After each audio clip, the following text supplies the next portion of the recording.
இப்போ இந்த படத்தை பார்க்கவே எனக்கு இப்போ விஜய் டிவி புகழன்னா பாதி தூரம் வந்துட்டு அப்புறம் செல்லமணி சார் தான் தம்பி ஒன்றும் இல்லைப்பா கோதண்டன்றாங்க.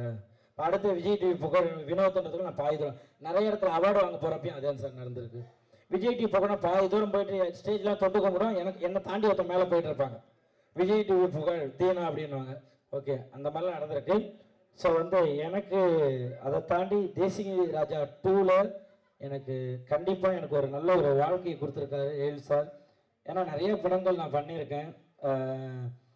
ஒரு சின்ன சின்ன கேரக்டராக போவேன். என்ன புகழ் இது குக்கூத்து கோமாளியில் ஒரு புகழை பார்த்துருக்கோம்.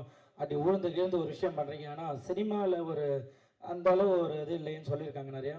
பட் இந்த படம் எழில் சார் எல்லாருமே சொல்கிறதான், அவர் நம்மளை நடிக்க விட்டுருவார். நீங்கள் என்ன வேணால் பண்ணுங்கள், சூப்பராக பண்ணுங்கள், நான் பார்த்துக்கறேன்னு அவர் 2 வார்த்தை தான் அங்கேருந்து வரும். மானிட்டர் முன்னாடி உட்காந்துப்பார். ஒரு ஆக்ஷன் ஒரு கட்டு, இது 2 தான் சொல்லுவார். வேறு எதுவும் அவர் சொல்ல மாட்டார். நாங்கள் மாட்டு நடிச்சுக்கிட்டே இருப்போம். அது வேணுன்றதை பார்த்துப்பார், இல்லாத மீதி எடிட்டில் ஏதாச்சும் தூக்கிப்பார். அந்த அளவு தான் சிரிச்சுக்கிட்டே இருப்பார். அப்படி ஒரு டைரக்டர் நான் பார்த்ததில்ல. எல்லாமே சொல்லுவாங்க, திட்டுவாங்க இல்லையா, ஏதாவது சார் இந்த இடத்துல இதை கொஞ்சம் ஏற்றட்டுங்களா, இது வேணாம்ப்பா கொஞ்சம் நல்லா இல்லை, அவர் எது சொன்னாலும் சரி நீங்கள் போட்டுக்குங்க போட்டுக்குங்க போட்டுக்குங்க அப்படி சொல்லுவார்.